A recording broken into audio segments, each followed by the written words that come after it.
Godmorgen. Jeg vældig glad at komme tilbage til Danmark. And you will be relieved to know that is the only Danish I'm going to try and speak today. This must be the steepest hill in Denmark. And I say that because my definition of distance education is anybody sitting in the back 6 rows. So I'm a bit nervous standing up here because I'm an online teacher.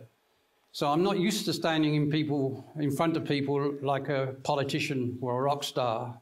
So I hope you forgive me for my nervousness. It's what I call a helicopter talk. I've come in from Vancouver. I've landed here a couple of days ago.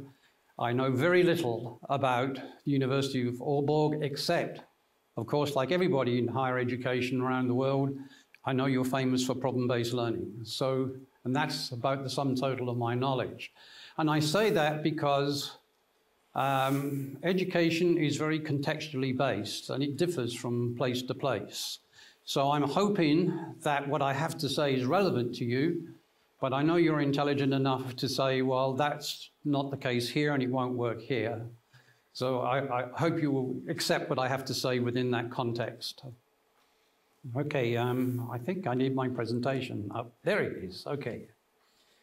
Now, I think we're coming up to a crisis in the digital age that's somewhat similar, but not quite so serious as the problems we're facing with climate change. We can see the direction in which things are going, and it's not good. If you think about the use of social media to undermine democracy, for instance, the way that people are targeted on social media, and a general feeling that I have, because I'm an old guy, that I don't have a lot of control over what's happening now. I don't feel that I can control what the big corporations such as Google and Amazon are doing. And that challenge is that the front line in fighting this has to be the universities and the way we educate our students for the future. And that's what I really want to talk about. How do we educate our students so they can take command and control of the digital age and not be victims or clients of it? And I think for that to happen, there's going to have to be some fundamental changes in the way we teach. And that's what I really want to talk about today. So I'm going to talk about the changing economy and the changing needs, both in the workforce, but in society in general. And in particularly the importance of soft skills. I don't know why they're called soft skills. They're talking about critical thinking and problem-based learning. These are hard skills, but they're called soft skills because they're intellectual, as distinct from manual skills, I guess. And I also want to talk about what we know about skills development and whether we're actually applying that to our teaching. Then I want to look at the role of online learning in particular and problem-based learning in skills development, and then briefly the implications for the design of teaching, because that's more the focus of my workshop later today, and then some conclusions. So where will the jobs be in future? Well, what we're seeing is that knowledge-based component in all areas of employment growing and growing. What's not knowledge-based is being automated, basically. It's being done by machines. Quite a bit of the knowledge-based component is being automated, but what I would call the less interesting bits or the easy bits. What we need is people educated in the more difficult bits of the knowledge-based component, and that's what universities are for. But whatever sector you look at, that knowledge-based component is growing. And the example I like to use is we have very good 2-year vocational colleges, public colleges in Canada. And they turn out welders and electricians and so on. And these days, a welder going into the pipeline industry spends most of their time in an office. and in front of a computer, because what they do is they send robots down the pipeline to look for flaws in the pipeline or for leaks. And what the job of the welder is these days, although they know if they had to go down there with a torch, they could do it, but what they have to know is, do I shut this pipeline down, or can I repair this with the robot? That's a fairly high-level order of decision-making, which can affect millions of dollars of pipeline activity. And so the knowledge component of that person's job has increased enormously, and so is the responsibility that comes with it. So we've got a changing workforce, and we have new work and more demand for, I won't call it new knowledge, but the skills and development. And I want to talk particularly about a report from a bank in Canada. And I don't normally source what comes out of banks, but this one was particularly interesting. What they did, they went into LinkedIn and looked at all the job adverts over the last 12 months worldwide. And you did a big data analysis for what skills the employers were demanding for jobs that would be appointed for work over the next 5 years. And they identified the top skills that employers were looking for. And what they were looking for was what would be the impact of automation and artificial intelligence in jobs and work. And they went into this thinking, where will the job losses be? Not where will the job gains be? But as a result of what they came up with rather a surprising conclusion. They said there is a future for jobs, but we're not preparing the learners properly for these jobs. What will happen is that more and more of these knowledge-based jobs will be created, often by the individuals themselves, incidentally, rather than by the corporations. But they will need a range of skills to succeed in those jobs. And what they were looking for, which I thought was very interesting, is what they call transversal skills. Because they said that people will be working for maybe 10, 15 jobs in their lifetime, they'll be changing jobs. And what were the skills that would carry them from one job to another? What they also found is that within 10 years, 50% of jobs will require new skills. People doing the same job now would require new skills in that job. And they also said, not surprisingly, that digital competency is essential for all jobs. And what they meant by digital competency was not coders or programmers, but people who could work and think digitally with digital tools in whatever job they were in. In other words, what they're saying is that digital life is going to become pervasive in all work. And what's needed in jobs are people with human skills that can bridge the technology and the humanity side. Now, let me give you an example. This is very personal. I shall probably, if this goes outside the security of a lecture hall, get me into big trouble. But I was scanning through television about a year ago, looking for actually a football match. And I happened to stumble on the Senate hearings about what Facebook had done in the American election. And Mark Zuckerberg was being grilled by senators. Well, two things struck me about that. First of all, the senators hadn't got a clue what Facebook was doing and what questions to ask. But even more astonishing was Mark Zuckerberg hadn't got a clue what was going on in Facebook. He'd created a monster which was rampaging around the countryside, devouring the local population, and he had no control over it whatsoever. And that is scary. That is really scary. It's even more scary than him having control over it in some ways. Now, Mark Zuckerberg's a very interesting guy. He dropped out of Harvard. Facebook was, as you probably know, started as a means of rating very sexy girls in Harvard. And he lacks what I call the emotional and human side that we want to see in our computer scientists. It was a failure of Harvard's education. frankly, because they didn't prepare him for the skills that he would need, given the power that he's got. And that's what I think is a challenge for us in universities now. We have to be very careful about the kind of people we turn out. You'll hear a great demand for more STEM teaching, and I think that's right. And I have nothing against STEM teaching, but if we have people coming out of STEM without the ethics and responsibility, then we're going to be in trouble in the future. What are these skills? Well, this isn't rocket science. You know most of these. Top of the list is communication skills, independent learning skills, because you have to go on learning in a knowledge age, because the knowledge base is changing all the time. And so you have to be able to manage your own learning. And again, that's a skill we should be teaching all of our students in universities. Ethics and responsibilities I've already talked about. Teamwork and flexibility.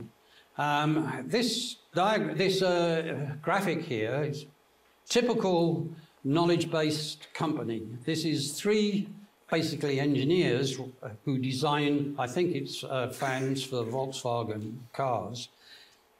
And they do everything. They do the marketing, sales, financial side, fundraising, as well as the design and so on. So they have a wide range of skills, and they have to work in a team because they can't cover everything individually, but so they have to work in a team. Thinking skills, we've always taught in universities, critical thinking, problem solving, creativity, but I'm going to press a little bit more on how well we do this. The last two are specific to a digital society. IT skills embedded in the subject area. This is not teaching programming or teaching how to manage databases. This is teaching business people who are going into, say, the real estate business, how to use geographical information systems so they can track what's happening in the sales around the city and so on. It means doctors knowing how to use image resonance equipment and so on. So all of it is making sure that whoever comes out can use technology in their occupation. And the last one, and I think the most important one, is knowledge management. Knowledge is expanding so fast that you can't cover everything in a university degree now. Even in engineering 8-year degrees, engineers are out of date in 5 years' time.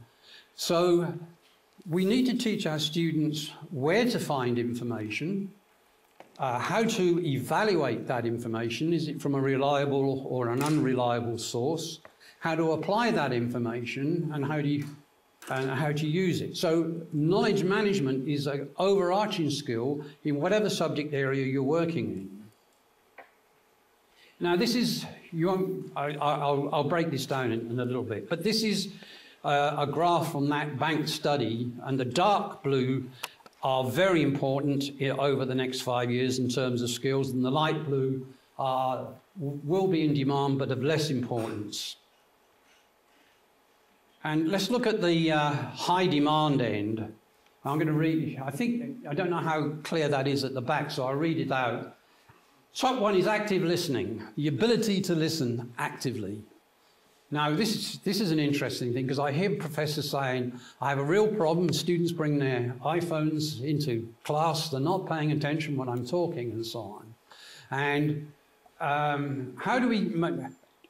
The saddest thing is going out to a restaurant and seeing two people on a date and both of them are sitting there scrolling through their iPads and not talking to one another. Now, what we need to do is to teach our students active listening skills, and to do that, I suggest we should allow them to bring their iPhones in, and we get them to use their iPhones for doing research in class, and then we teach them when to switch them off to listen to what we're saying, because it's a skill again. And so active listening, speaking skills, critical thinking, third highest, reading comprehension, and so on. I could go down the list. Now, this is a detailed list, and some of it may or may not apply in your subject area. But again, I want you to be conscious when you're teaching. Are these skills, is my teaching helping to develop the kind of skills that students will need? And I want to look at the less demand, because there are some surprising ones here. Programming. And I looked at the report and I thought, why have they got programming down? We got all this push to get kids in school to do programming and so on. Well, the problem is most programming, routine programming, will be done by artificial intelligence. So what we're looking for is high-level programming, deep learning and machine learning programming. So there are things that, and science is quite low again. That's science skills, and I'll come back to that one a little later. Now, we actually know quite a lot about skills development, and in order to do that, I want to make a distinction between content and skills. University's always been good at content, facts, ideas, principles, knowing something. But skills are about doing. They're about understanding, analysing, evaluating, and applying. And both are necessary in today's society, but in academia, we tend to put content as the top priority. Lectures are primarily about content. Now, you hope they pick up your analysis, Now, let's look at a lecture. Who is doing the work in the lecture? You are doing the work, the professor, not the student. You are looking for the information, selecting it, analysing it, applying it, telling the students about it. Now, shouldn't we be getting the students to do that? Okay? The content is all out there now. Anything that you're teaching, you can access for free on the internet, unless it's your very latest research that hasn't been published yet. So if students can go online, my grandson is doing physics at Cardiff University, and came home and he was on his computer, and I know he used to play video games a lot when he was a teenager, so I said, "Are you playing games?" He says, "No, I'm doing calculus exercises online, because they come with the textbook on the web. The textbook has a website." And I said, "Does your professor know you're doing that?" He said, "No, he's got no idea that we have this." And I said, "Well, how often do you go to lectures?" He said, 1 in 3. I said, 1 in 3, that's a funny number. I said, "Why 1 in 3? He says, "Well, I've got 2 friends, and we go in and we record the lectures with our iPhones, and then we send the lecture around to each other. So, you know, he's using the internet. And I said, "Well, aren't you worried about missing stuff?" He says, "No, because when I got the lecture, I then go online to MIT OpenCourseWare and download a better lecture because it's clearer." Right? You've got competition, guys, you know, and it's all out there. So my issue, I haven't had the heart to tell his professor this, but my advice to his professor is don't bother with content. Get the students thinking about what that content means. Give them activities to do in class and so on, and give them feedback on it, because that's what they're looking for, because they can get the content anywhere now. So we know a lot about how to teach skills. Now, I'd really like to get some feedback on this. You can come and chat to me over coffee about problem-based learning and how context-specific it is. Now, I have a view about skills is that there is a certain amount of transferability of skills from one situation to another, but context is critical. And why I think this, and you can correct me because you're the experts, but it would seem to me that solving problems in business is different from solving problems in medicine. First of all, the content base is different. You have to know different things to be able to solve problems in those areas, in those 2 areas. But secondly, the approach to problem solving is probably a little different as well. For instance, in medicine, decision making is risk averse. Do no harm. Make sure that however we solve a problem, that we do no harm. Whereas in business, if you don't take some risks, you're not going to be a very successful businessman. So they're more risk tolerant in solving problems. And that's quite an important difference. It's more an attitudinal difference than a process difference. But nevertheless, there's a difference. And I'd like to hear your views on this. Because you know, I know good tennis players and I know good golf players, but they're really the same as good at both sports. You know, the one tends to be better at one sport, maybe because they spend more time practicing than others, but also because the skills are somewhat different. The second thing we know is that learners need lots of practice, and this is where the technology comes in.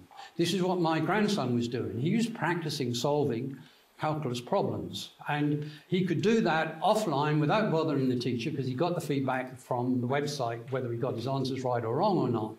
So technology can help give students lots of practice. They can play stuff over and over again until they understand it, for instance.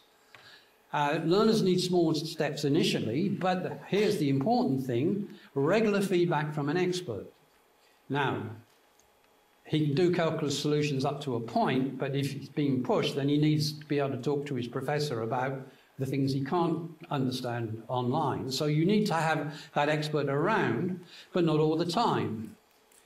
And the other thing I want to make a distinction is between skills and competencies, or what the European Union is a non-English word, but it's the European Union, calls competences. Now, a competence, to me, competency-based teaching is quite popular in the United States at the moment. What happens is the department sits down with the local employers and gets a list of the competencies that that employer needs when the student leaves. And there's almost a guaranteed job for the student. But and you teach to 100% perfection in that competency. The students are very good at that particular competency.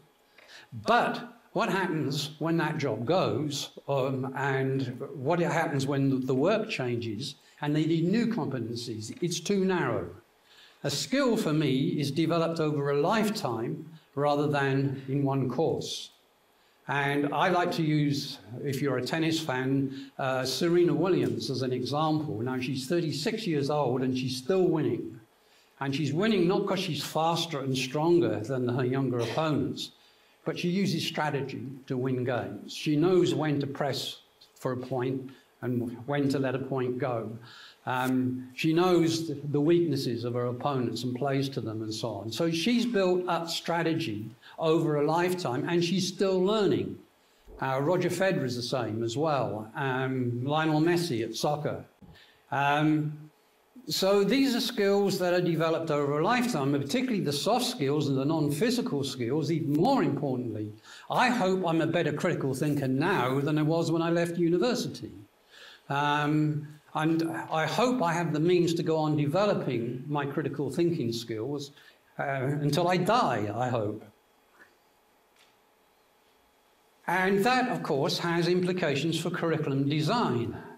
If it takes a lifetime, or at least a program, to develop a high level of skill, what's the difference between what I do in problem-based learning in the third year of a course compared with what is done in the first year?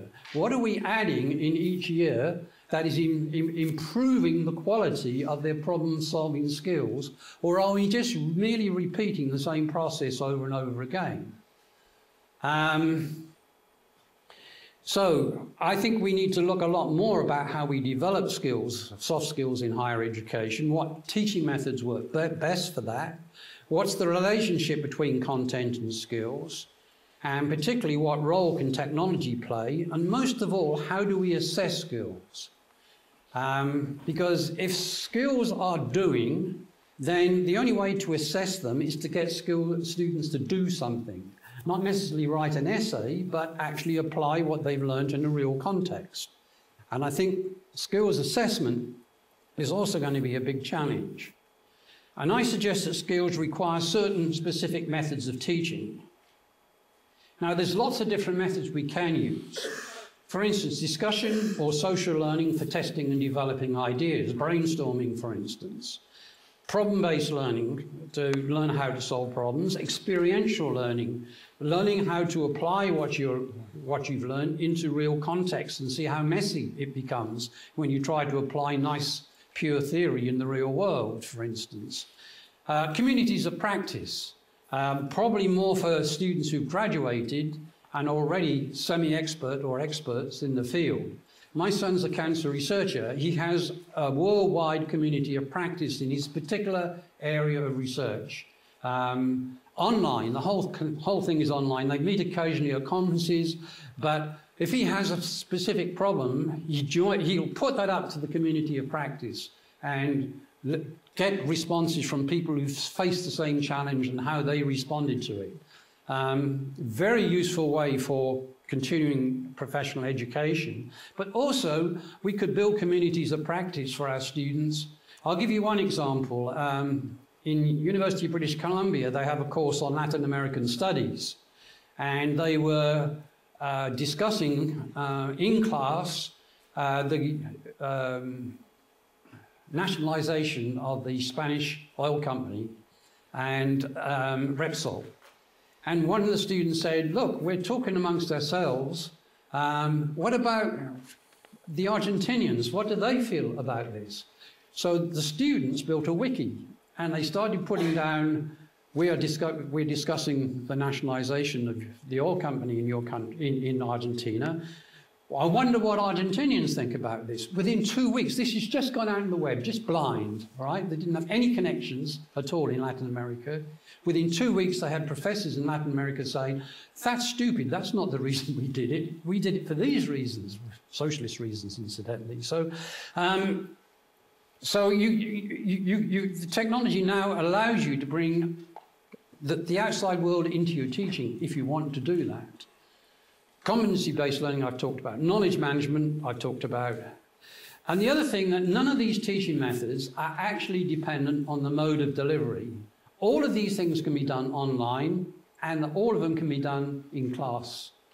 And I'll talk this afternoon about how you make that decision about what to put online and what not. But there are some things in some subject areas that are easier to do face-to-face and others that are easier or better done online. It varies from subject matter to subject matter. But generally, nowadays, we have found from a lot of experience of teaching online learning, there are very few things you can't do if you have enough time and money. That's the big catch. So what is the role of online learning in skills development? Well, at one time we had two extremes. We had fully distance or fully online, and we had face-to-face teaching. Now I'm going to come and I'm going to speak a little bit more about what's been happening in Canada, certainly.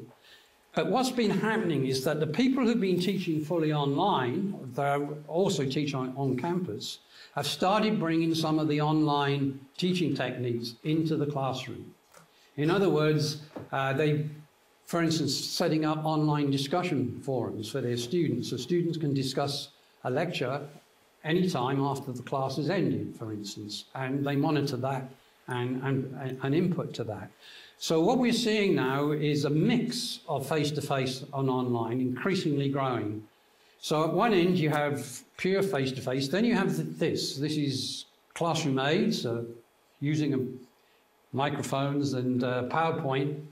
And no, I don't think anybody's here is old enough to remember overhead transparencies that you used to write with ink and so on, right? And they used to smudge and you'd have to do them every time.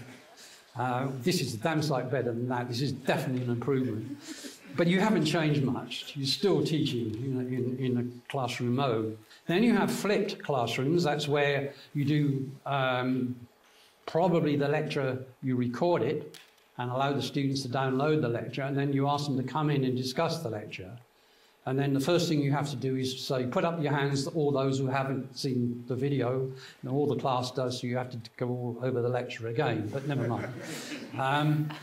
But the more interesting one is hybrid learning, where professors have probably tried the flipped one and said, it's not really working very well. But if I redesign and make the video different, not the lecture, but use video for video purposes, so I can show them stuff, I can show them examples, I can show them experiments, I can show them people interacting, and they can analyze that, and then we'll come into class and discuss that. So they're redesigning their teaching around the best things are face-to-face and the best online. And I want to show you how that's changing at the moment. The last 3 years, I've been leading a research team in Canada that's been surveying the use of online learning across all the universities and colleges in Canada. And we have a very decentralized system. We don't have a federal agency for higher education. Each of the provinces runs their own higher education systems. We have about 70 universities and 150 public colleges across the country. We got an 80% response rate from the institutions. So we've got very good data, so we're pretty confident that these are valid findings. First of all, the online learning is a mature market in Canada. Almost all the colleges and universities, except the colleges in Quebec, which are a special case, have been doing online learning for 15 years or more. So there's a lot of experience of using online learning. It may not be a lot, but nearly every university and college has been doing online learning, fully online for some time, distance learning. And 8% of all credit-based learning, that's all degree courses in universities, of all course registrations are fully online. That's about 1.3 million online course registrations, taking standard, regular course programs, not continuing education. Not a huge number, it's growing, it growing slowly each year. I think for some institutions, it's already up to about 15%. It depends on what the mandate of the institution is, how much fully online learning they want. It's interesting that in provinces where demographic growth is slowing, a number of online students is higher because they're trying to pinch students from other provinces and offering courses online to students because their fees are lower than they are in the other provinces. So there's a little bit of dog-eat-dog going on, but I think it will settle down, the fully online market at around 15%, something like that. But what's really interesting is what's happening with the hybrid learning. And we define that as some reduction in face-to-face teaching combined with fully online. And again, we were surprised that over 3/4 of the institutions said somebody in our institution is doing this. They are actually redesigning their courses around a reduced face-to-face time with more online learning. But in most cases, there were a few courses, less than 10% were hybrid. But again, over 3 years, this has been rapidly growing. So more and more institutions are getting more and more faculty teaching in a hybrid mode. And I think if it continues at the rate it's going, about half of all teaching in Canadian universities in 5 years' time will be hybrid. It'll be a mix of face-to-face and online. And I think that's good because online learning requires students to learn digitally. It's getting students to use the technology. And it's building on both the strength of the face-to-face side and the online side. The other big development is what I call multimedia. In education, print and lectures have been dominant, and there's good reasons for that. Academic knowledge is generally about abstraction, generalization, evidence, and for that you need something like print, that's where you can check sources and so on. But now we can represent knowledge through many different media: audio, video, computing, virtual reality. And the interesting thing from the research here is that if students learn through multiple media, they learn deeper and more profoundly than if they learn from a single medium. So it's getting a different perspective in some ways on the same concepts and ideas. And one thing that video particularly is good for is moving students from the concrete to the abstract and back again. Because the video usually shows the concrete things. This is an example, and the soundtrack usually is the analysis provided by the professor. So the students are seeing both the example and the generalization. The other thing is that recorded media allow for repetition and practice. So again, if skills development requires lots of practice, then how can we use technology to provide that practice for students so that they're not taking your time And your time can be focused on dealing with the more difficult areas that they can't deal with. Exactly what I was saying about what's happening with technology generally is the easy stuff is being done by technology, and our job is to deal with the difficult stuff that the students can't handle through the technology.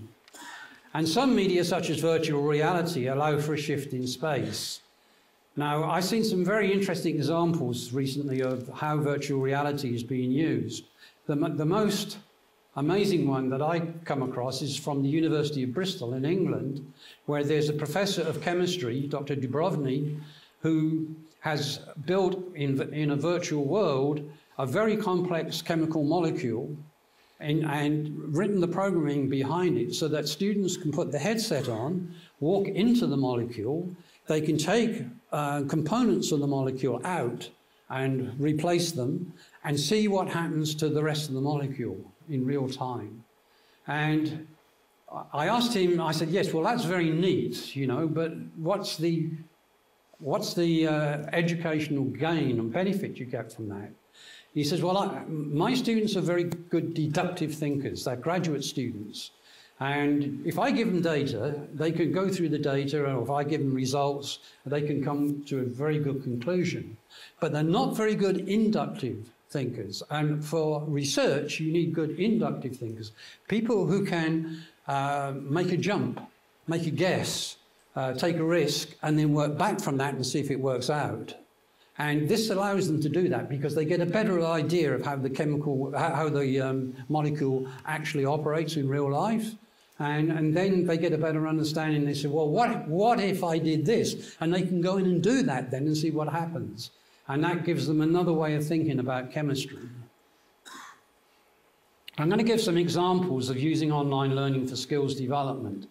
As Elizabeth said in my introduction, one of my jobs, the one I like best actually, is going around universities looking at innovative teaching and writing them up as case studies. And so these are three of the case studies I came up with. One from Simon Fraser University on developing scientific argumentation skills. One from Loyalist College on training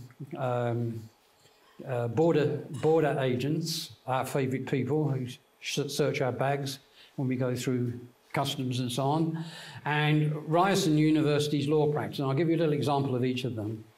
The scientific argumentation, Professor Joan Sharp, she teaches third-year biological sciences.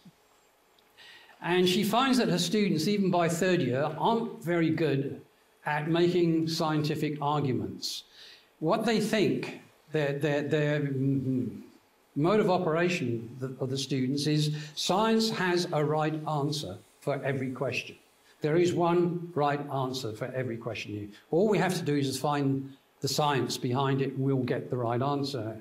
And she finds that when science is ambiguous, it doesn't always come up with a clear answer, the students don't know how to handle it.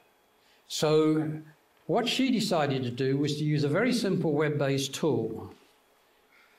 And you can see it here, the green side, there's boxes for, she's given a scientific argument.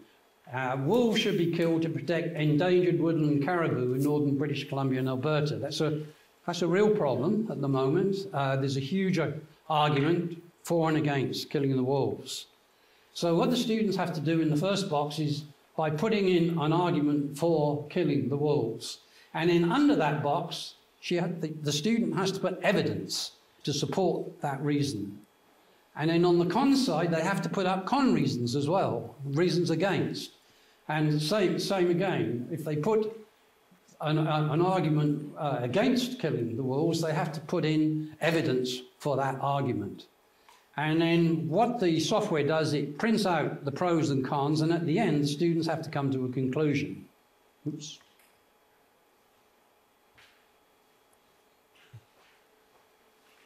Oh, I hit the wrong key. There we go. Okay. Now, it's a big class. She has about 60, 70 students in this class. So what she did, and she teaches it in two sections. So she introduced the tool in one section and then tried to teach it in a lecture format in another section, and then examine the students afterwards. She found 35% increase in grades from the students who use the web-based tool. The second example is Loyalist College.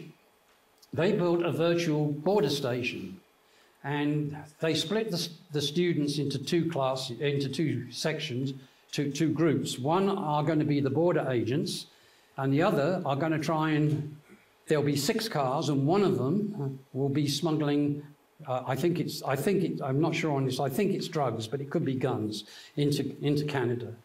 And then they have to catch each other, basically. And what they're teaching is not, you know, this is how you find drugs in a car, but what's the correct protocol? When you stop somebody, what do you say to them? What's the law say here? What can you do and what can't you do? And this allows them to test how well the students can apply these protocols in a situation which would be very difficult to do in the real world, but you can do it in the virtual world. And the third one, and this is very interesting, I was in your campus in Copenhagen. Ryerson University is the upstart in Toronto. The University of Toronto is the oldest university in Canada, has very British elements about it, and is the primary law school in Ontario. But the lawyers were complaining about the university that they weren't turning out lawyers who knew how to practice law. They knew the law, but they didn't know what it was to be a lawyer.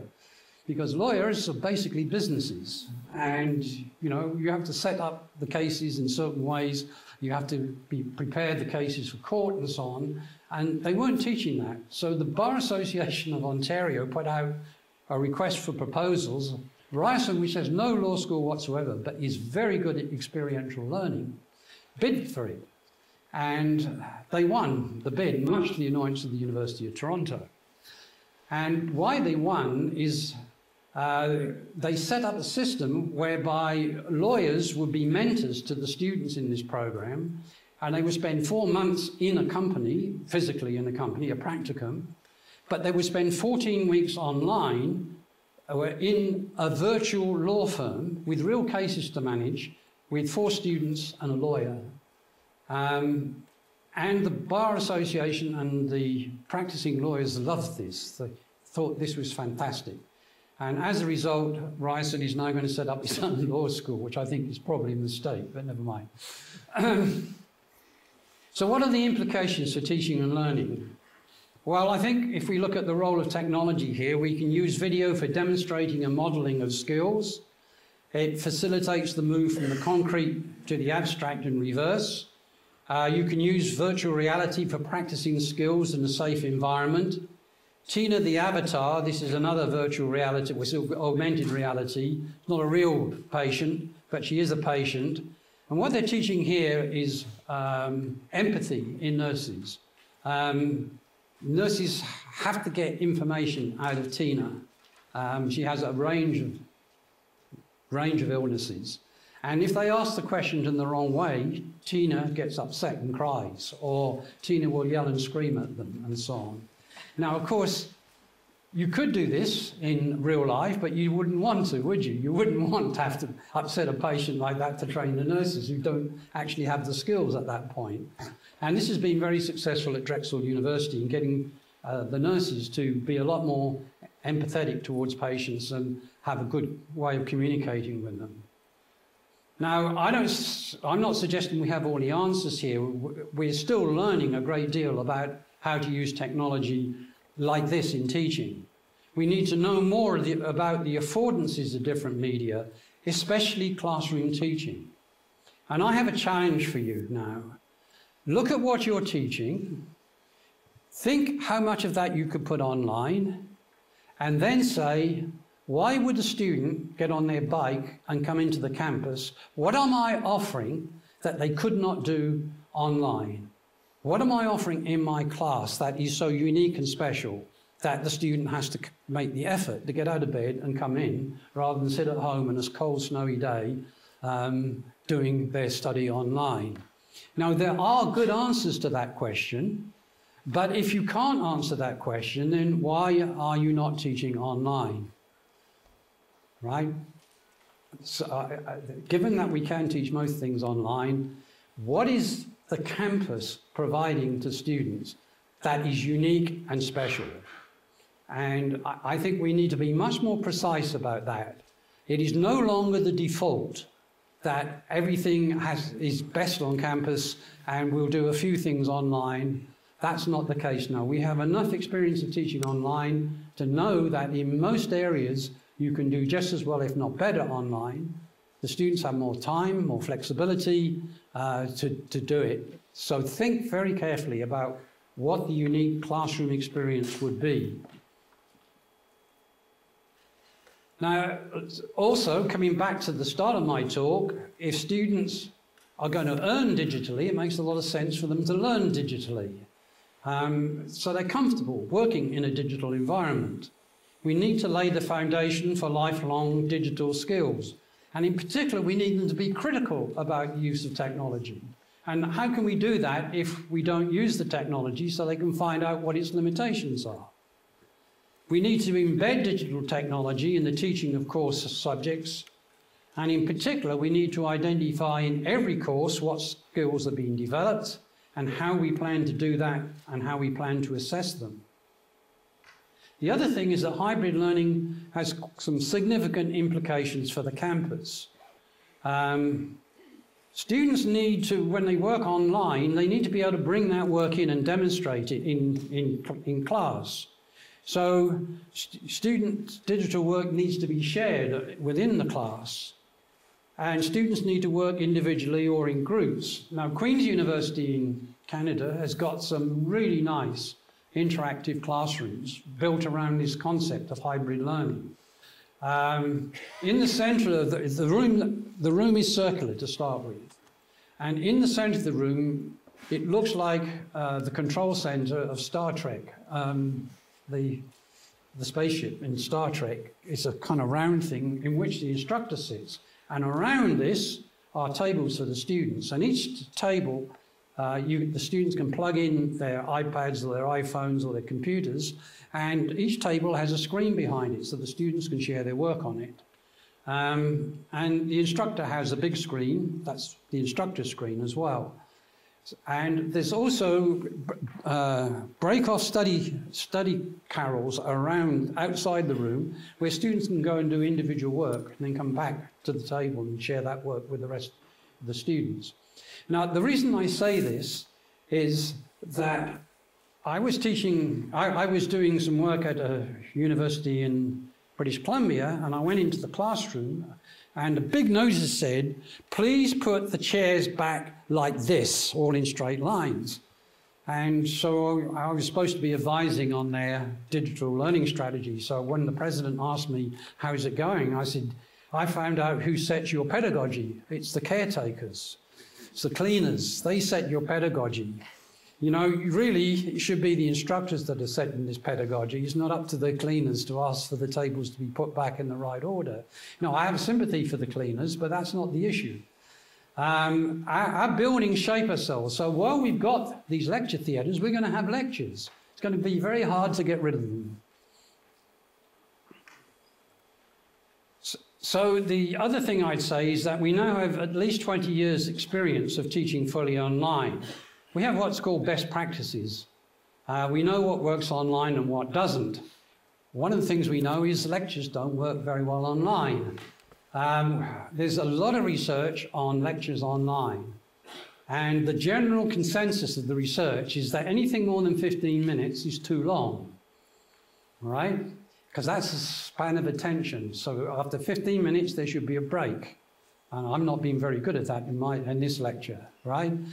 But you can't just move lecture content online. You need to redesign. It's not the best use of video. Video is for demonstrating stuff.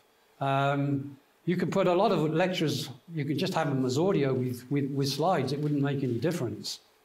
But more particularly, we need to be focused on what's best done face-to-face and what's best done online. And that needs thought and discussion within each discipline area And you need to share ideas with each other about this, because there's no theory or research that tells us what's best done online or what's best done face-to-face. And when there's no research, you have to rely on your experience and best practice until we do the research. But most importantly, the really driving thing about whether to go online or blended or face-to-face is the needs of students. Who are your students? The reason why hybrid learning is so taken off in Canada is that, I'm trying to remember the figure now, I should have put it down. I think it's something like 35% of all our students work at least 15 hours a week part-time to pay in order to keep their student debt down, right? So they need flexibility. They need to be able to study when they're free, and lectures don't always meet that because they're always scheduled when they're working, for instance. So it's the needs of the students, really. If you have a lot of lifelong learners, if you're teaching a master's program and you're teaching professional master's programs, they probably want it fully online. They don't want to come to campus. They've got families, they're working full-time. An executive MBA, put it fully online. Don't even try to bring the students into the campus. Also, you get more students that way as well. So it depends on the needs of the students more than on your needs or on the needs of the subject discipline, whether you go online or not. 18-year-olds coming out of high school, they want the campus experience. They don't have independent learning skills. One of the great things about hybrid learning is you can introduce students gradually to online learning. One of the problems I said with flipped lectures is they don't watch the lecture. Well, don't give them a whole lecture. Give them a 15-minute demonstration of something and then get them to do that and come in and make it embarrassing for them if they haven't watched it, so that they learn the skill of taking responsibility for their learning. So the digital economy requires high-level intellectual skills. Teaching methods must include opportunities for skills development.